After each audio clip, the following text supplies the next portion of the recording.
Today, Borat returns. A sharp wit takes aim at America again. Then Quibi. Wow, that was quick. What happened? And the new iPhone. What's actually under the hood? And Foxcon. Was the Wisconsin factory a scam? I'm Steven Rosenbaum, and this is Future Forward. I'm Alexa Scordato. Let's launch.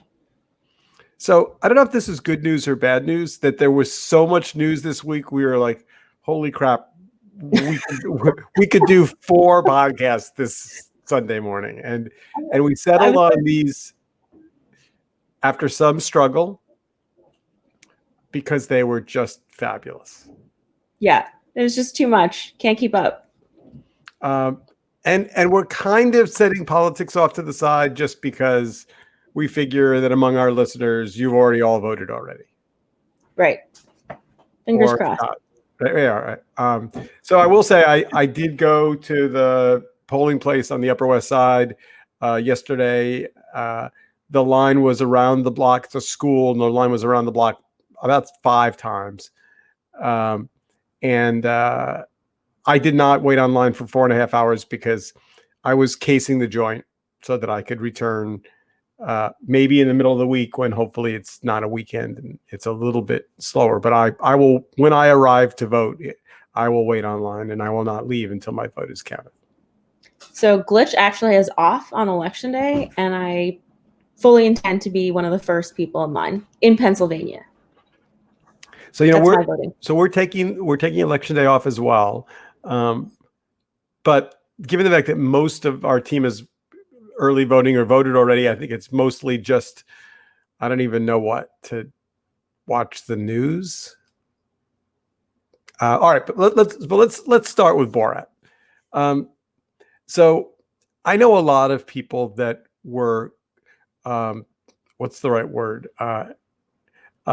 Not entirely anxious was what I was going to say. It is he can be quite cringy. He's always been that way. Yes. But maybe given the political climate, it's just, I don't know, like the tinder on a fire that's about to ignite. And he's become more political and more public and more vocal about, for example, social media, which he's quite vocal about. I was impressed. I mean, when he gave, I forgot what the context was, but he gave a speech on Facebook. And yes. I really felt like he just hit the nail on the head. He was articulate, informed, and he's a smart guy. So I thought we'd start with the Rotten Tomatoes page, not because the numbers, if you were afraid to watch the Borat film, don't be. It's got a 91% tomato meter rating, which is awesome, and a 79% audience score, which is also really impressive. So fear not, among film critics and average film goers alike, viewers alike, you'll be in safe hands. That being said, I think the film raises some really interesting issues about truth and filmmaking and accuracy, and like it's not even exactly clear what it's almost a form unlike anything else you'll watch. Right. Were you a fan of the previous movies? I was, but I hadn't thought deeply about them until this one. I mean, it's not a documentary, right? It's not a scripted film. It's some complicated Borat-centric hybrid of, or actually Sacha Baron Cohen created format, which is a combination. And so we found this article. I wanted to think about how it was made. Like how did they get Giuliani into that hotel room? It's weird because he hasn't done his shtick in so long, so people weren't expecting it. Or maybe because everything feels so absurd these days that everyone's just going with it. So it's interesting. They shot the Giuliani scene at the Mark Hotel in New York, this little boutique-y, high-end kind of. So clearly, a couple of things, right? If you're going to shoot with a crew in the Mark Hotel, you've got to tell somebody you're showing up with gear.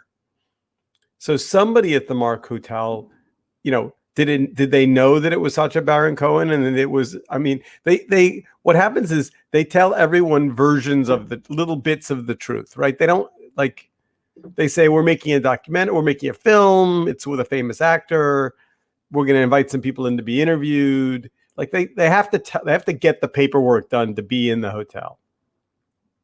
Right. But I'm not sure the hotel's in on it. Like the hotel doesn't know we're going to. I don't think they would risk it. No.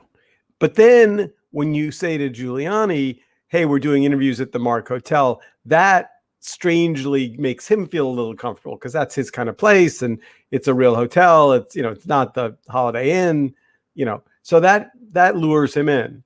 Then he walks in and there's this woman who's, does he believe she's a real journalist? Did they check her credentials? Does anyone on his team say, before we agree to this interview, let's make sure that she has a backstory? And I don't think so. Definitely not. But at the same time, like there's that narrative around fake news. And so any outlet that is not ABC, CNN, etc., and not Fox, I think they're so thirsty for attention. So, but again, just for those of you who have not seen this, you've probably seen clips of it now in the media. So I don't think we're giving anything away here, but like there must be a moment where if you're in that chair and you're Giuliani, you go, this feels a little bit weird. Like this doesn't feel like was there a whole crew and people behind the cameras? And there was a whole video crew. She was a reporter theoretically. But then when they end up in the bedroom or in the, in the hotel, you could feel the quality of the camera change a little bit. So it gets a little grainy and seems a little more like a hidden camera. Right. I don't know. Maybe if you keep saying everything's fake news, then, and it's not true, then you just believe everything. It's like reverse psychology. So IndieWire did this great piece, which we'll put in the show notes, in which they went through a lot of the big scenes and deconstructed. They reached out to people that were in the scenes. They called the plastic surgeon's office. They tried to speak to as many people that they could reach about how they were involved in the film.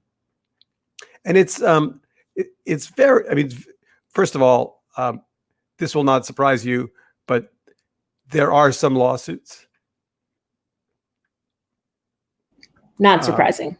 Yeah. I feel like where there's a Giuliani, there's a lawsuit somewhere related. Well, no. I was talking about the film. I mean, there's so here's and again, yeah, if as you watch the film, if you're a filmmaker, you find yourself going, wait a minute, the guy in the UPS store, he's not in on it because he's so. I mean, part of what Cohen does is he takes real people and then through some artifice loops them into the game. He either pays them or hires them as a actor but like that whole scene in the UPS store where he's faxing Russia or Kazakhstan,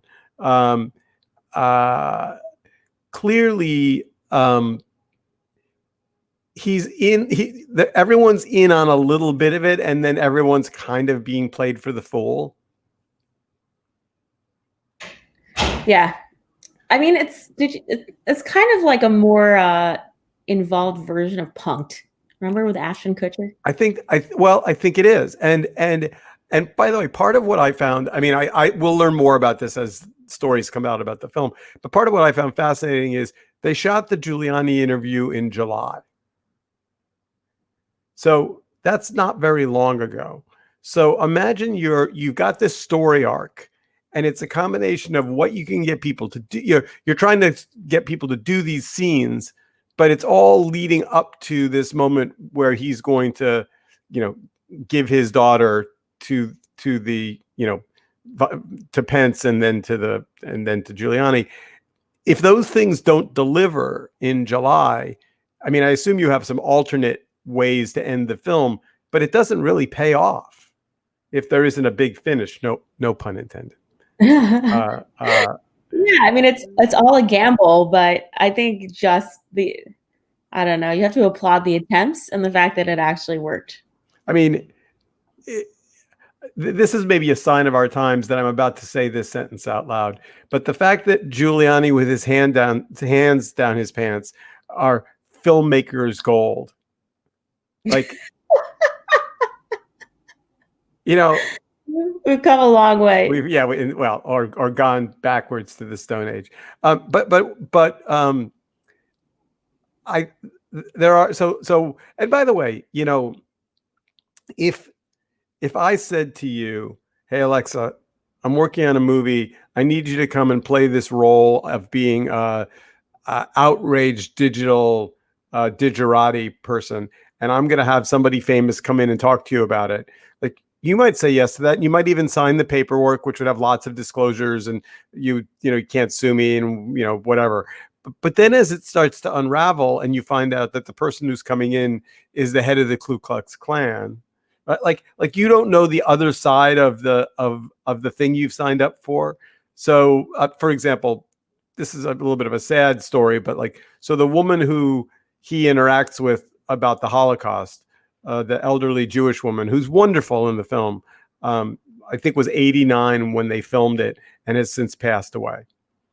And the family is very upset and thinks she was taken advantage of because she should have not signed the papers she signed. Oh, I mean, probably not the way you want to remember your mom is as a character in a Sacha Baron Cohen movie, although I think she's lovely. All right, so do watch it.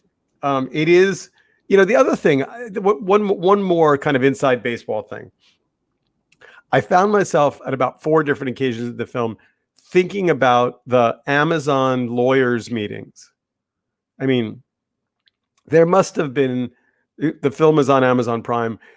The decision to release it this close to the election, which was clearly the strategy, and to have it be so political, which it clearly is, and so objectionable, and so much of a kind of a honey trap for lawyers and lawsuits. I mean, there must have been endless meetings, endless legal. Can we do that? Do we have did everyone sign a release? Can we see the release? Was there just head-pullingly difficult, miserable lawyer meetings? yeah, or they're also disorganized and all over the place that it actually was maybe easier. No way. No? No way. Okay. No. No. In these big companies, there can be shortage of lots of resources, but lawyers is never one of them. Okay.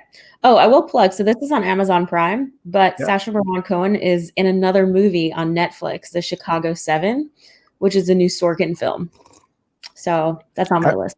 Yeah, it's funny. I wrote it down this morning. And then to round out my weekend viewing, we watched American Utopia. Ooh, have not seen that.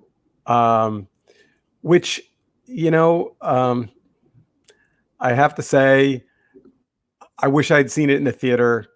Everyone who I know that went and saw it and said it was amazing, an amazing experience, but it was pretty damn good on TV. It was, if you're a Talking Heads David Byrne fan, which means, you're over the age of, I don't know, whatever it is, but he was and by the way, very political, which I guess I didn't know. Very political. We have to do another pod on the theater experience. Broadway, movies, is it coming back? When's it coming back? Should it come back? Yeah, it's funny. I have not a huge flat screen in my living room, but really good surround sound.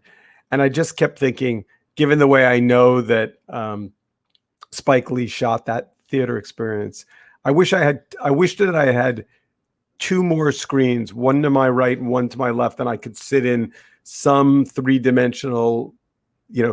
I wish that my living room could turn into an auditorium.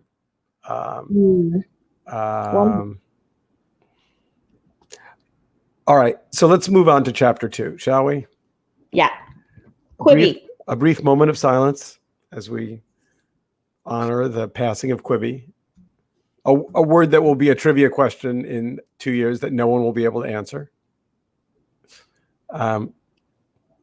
Why do you think Quibi crashed and burned? I think you had a lot of, I don't mean for this to sound as ageist as it is, but I feel like you had a lot of people throwing money at a problem that they were not well equipped to solve, which is how are new audiences, how's Gen Z like tapping into media? And they spent a lot of money to learn things that they could have learned in a different way. Like if you think about like lean startups and just regular entrepreneurship, like you ship things and you sort of do things iteratively. Here it was sort of, let's take big Hollywood production and big Hollywood people and let's apply it to basically this this notion that we can reach new audiences and compete in an already saturated market. So I have two kind of different takes. One of the most senior executives there, I won't say who it was because he's a friend.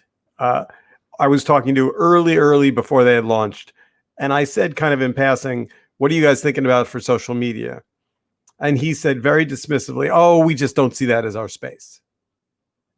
And I was like, "Okay, I wasn't asking the question as a like." So that was thing one, and then thing two is, if you look at what is successful in the new world of short form, and if you look at YouTube and you look at TikTok as an example, there have been some fundamental changes in the way content is created and shared. And I just think that they came in with an enormous checkbook and said, kind of simplistically, people watch stars, and we have access to Hollywood celebrities, big time Hollywood stars, and we will package them up in this new box, and we will be a big thing. And I signed up on launch day and watched, I don't know, about 30 seconds of 3 or 4 different shows, and that was all I needed. And I was like, this isn't for me. I'm not going back. And they did nothing. They did nothing to. And they had my. I mean, I was. I signed up for whatever it was, that first 90-day free trial. So they had 90 days to reapproach me with something, ask me a question, share something new to me, with me, and they did not.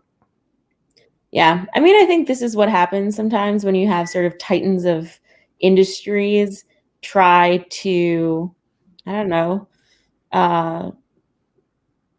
take their skills and talents and apply it to tech. Like maybe what you were saying is, you know what? Just because you're good at content doesn't mean that you understand new forms of distribution. But I also think the language of content has changed. It's much more interactive. It's much more, I mean, to use a tried and true phrase, much more, quote, authentic. I just think, I think this felt very old school, top down, over, too glossy, too art directed, not, I don't know, not handmade in any way. Very, the other, but we should, I mean, if you find Quibi in the history books, which you probably won't, but if you do, COVID-19 is definitely going to be one of the simple answers to why it failed. Really though, because I feel like in the pandemic, people have been consuming content more than ever. And so if they were going to sort of time the market, this is really one of those events that would have worked in their favor. Yes. I mean, so they were late. So I think they went through 4 CTOs. And so and the whole thing, and Katzenberg's public facing comments were, we're a mobile first, we're mobile. We're only going to be on iPhones. We're not going to have any kind of a desktop application. We're not going to have a TV application. And I think I think them getting to a desktop application and a flat screen application late and slowly was them being stubborn more than anything else. Maybe not, or they just dismissed sort of what you were saying about content being social. Like the platform itself on mobile was not algorithmically driven, or at least it wasn't doing anything new or impressive. There was sort of like, if you signed up for Quibi and I signed up for Quibi, I don't think they were sophisticated enough to know that there's some Venn diagram of what you like and what I like, and to serve that to us. No, and they also didn't do, no, it was not a technology company. It was a Hollywood content company, and they went out to try and quote sell their content when they were trying to shut it down, and I think they got a lot of yawns. So yeah, so I mean, in some ways, I applaud the effort in the sense that there is a lot of user-generated content on the web, and a lot of it is garbage. And so if Jeffrey Katzenberg and other Hollywood veterans wanted to just test the hypothesis, can we take big Hollywood dollars and apply it to mobile? I can understand why they wanted to do it. It's just in the execution. And like what blows my mind just in terms of $2 billion in 6 months. So I saw this on Twitter. Someone said, wow, $2 billion in 6 months is $10 million a day, $455,000 an hour, $7,589 a minute, $126 a second. That's a lot of, fruit and cheese in the trailer money. And it was wild is if you do look at the top TikTokers and the top creators on YouTube, and these kids are like in these mega mansions and houses, like these creator compounds. I feel like if, they just sponsored them for like 10K a pop, they could have really experimented and had a lot of fresh content on the platform. Yep. I concur. For far less money. All right. So we have 2 more things to go through. So we'll jump ahead. Let's talk about the iPhone. Did you order one? Oh, wow. Steve, I know I can always count on you. You're such an early adopter with your gadgets. I have early adopter tattooed on my head. Yes, it's true. So theoretically, this is the blue phone, but does it look blue to you? I don't find a lot of. No. I almost think maybe they shipped me the black one by mistake, but it has a slight bluish tinge if I'm trying to be optimistic. But you know what? Our background on the screen is black and blue, like navy, and your phone is way more black than it is that navy color. Yeah. That being said, first of all, whatever negative things you want to say about Apple, boy, on the logistics front, they are really unbelievably brilliant. Like shockingly, I ordered it. They confirmed the order. They gave me a shipping date. They gave me a tracking number. They told me when it shipped. They told me when it arrived. They shipped me the return box. I mean, just fucking amazing. Yeah, I mean, it almost demonstrates like Amazon isn't the only company, right, that understands how to get things to customers when they expect it. Yeah. My first experience is the transition from my 11 to my 12 was seamless. It works flawlessly out of the box.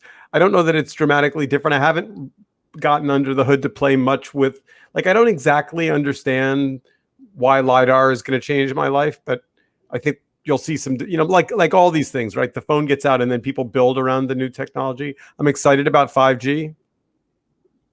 Yeah. Well, so because I moved to rural Pennsylvania, I just have this like, I don't know if it's like a new take, but like I have such a strong feeling about the pace at which tech is moving and how much parts of the world need to catch up. Like when I hear 5G, I'm like, oh my gosh, I can't even get one bar of service on LTE when I'm driving. Yeah, no, 5G, like all technology changes, there's this, we know the cycle, right? There's the hype cycle, and then there's the early adopter cycle, and then there's the, oh my God, we have to deliver this to a lot of households People. far away from a urban center. Um, that being said, I'm I assume it will be a bumpy rollout, but I'm cautiously optimistic that the net result will be much faster, more connected phones. He says, with techno utopianism lurking in the background of his brain. What about the camera? Like, do you feel like any camera improvements or battery improvements are noticeable, or was it really the jump from the 8 to the X? That was So people say bigger. the battery is actually, there are issues with the battery. I haven't found them yet. But I went to wireless charging a year ago, and so I've got wireless chargers all over my house. And so my phone's mostly sitting on a charger a lot, which is probably bad. The camera has some improvements, but I haven't found them yet. I'm actually going to take Apple up on a one-on-one phone call, some kind of consultant thing, which I've never done before on a transition, just because I want to see. Because a lot of the camera stuff is like three layers deep. I mean, this is the software challenge of our day, which is how do you make the entry level part simple enough that most consumers don't go into the sub menus and go into the sub menus, and the camera uniqueness, groovy stuff is fairly deep in the menus. Okay. So we shall see. But I'm a technologist. I run a technology group. Why would I not want to have the latest technology just to know where the world's going? Right. All right. Last but not least, this is the gem that you dug up that we definitely have to talk about. Let's talk about Foxconn. So I was in Maine on my honeymoon. Yes, Yay! loyal listeners. I wasn't sure if I was allowed to say that or not. Okay, congratulations. That's wonderful. I got married. I went on my honeymoon, so I was off the grid. That's why I've been absent the last couple of weeks. But when I came back and I was just like digging through what I missed, this was just the story for me that jumped out. The world is bizarre, and this is just more bizarre, I guess.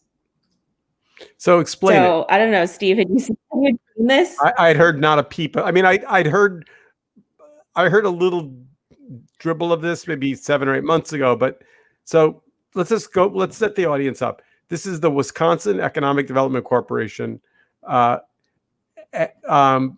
which has been, I can't exactly understand, like who. There's been a factory under construction in Wisconsin, a Foxconn factory that Trump made great noise about in 2018. Right. The promise was we're going to have 13,000 employees. We're going to build these great LCD screens, and Foxconn is going to be the recipient of all these like tax subsidies. And so it's weird because Foxconn hired 550 of the 13,000 promised workers, and a lot of them were actually temp workers, like students. So like they actually laid them off after, period of time. And then when you go to the actual factory, you find out that there's nothing even being made there. Is there a physical building? Yeah, but they're like no LCD screens, and they're not 13,000 people, and the 550 people have since been let go. So like like, think about how weird that is. Like, it's weird that government money benefited a corporation, that there was all of this hoopla. Like, look at this photo of executives and Trump saying this is going to be great for Wisconsin. And then here we are months later, and it is super not great. All right. So I'm going to play devil's advocate.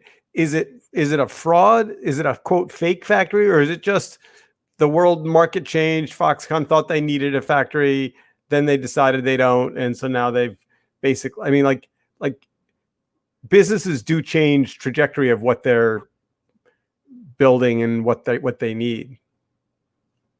They do change, but when you are working with hardware, like in order for Apple to do what you did, they're operating on like a strategic operating plan that maybe has some tweaks in terms of like budget allocations and stuff, but like the commitment to have a physical plant, to have your supply chain go from A to B, but then all of a sudden switch from like C to J. Like, I don't know. I'm not a supply chain expert. I just, again, as an outsider looking at the facts, just in terms of what was communicated and then what actually happened, I just thought like, wow, this is just weird. So, shocker, all of the, look, at the end of the day, here's the problem with this whole Trump economic hoo-ha. We're going to bring jobs back to America. Here's why I find that fictitious. If you go into a Walmart and you say, let's take everything out of the Walmart that comes from China and see what's left on the shelves would be empty. If you went into a Walmart and said, we're going to put an American-made X next to a Chinese-made X, a dining room lamp or a rug or just household stuff, you might, as a good American, pay a little bit more for it to be made in America, right? So if I said to you, here's a kind of an average, living room lamp you put by your couch. The one from China costs $31. The one from America costs $77. Right. Like if it was $41 or $36, like if it was marginally more money, but it's all based on the economics of what China's willing to put into their manufacturing economy, what U.S. workers expect, health and safety issues, all kinds of reasons. And I'm not suggesting that low cost, low wage, polluting employees are good things that we should support. But to ask people who are living on a living wage to pay dramatically more money to bring, quote, manufacturing back to America is just not going to happen. Right. So Foxconn building a factory in the U.S. was a good press release.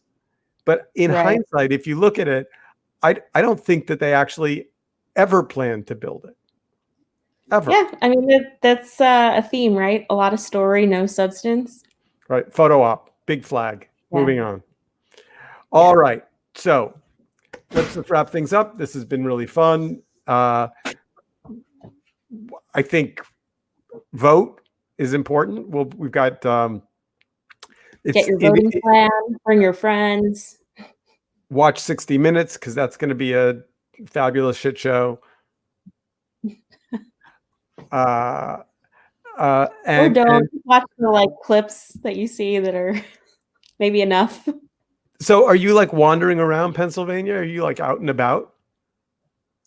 You mean like, so I'm in a house, there's a downtown, I found a co-working space, and yeah, I'm just like settling in. Well, driving by a lot of Trump signs, like people like hardcore Trump support where I am right now. If I were you, I might just go out and get a MAGA hat just to have it in the glove box in case you need to just whip it on. So there's a store. We're one of 3 towns in Pennsylvania that has an actual Trump store. I might ask to see pictures of that at some point. I'm happy to FaceTime you and give you a live tour. Well, I can do that. Oh my God. That might be fabulous or And in any case, everyone have a good week. Stay safe. We'll be back next week. Bye.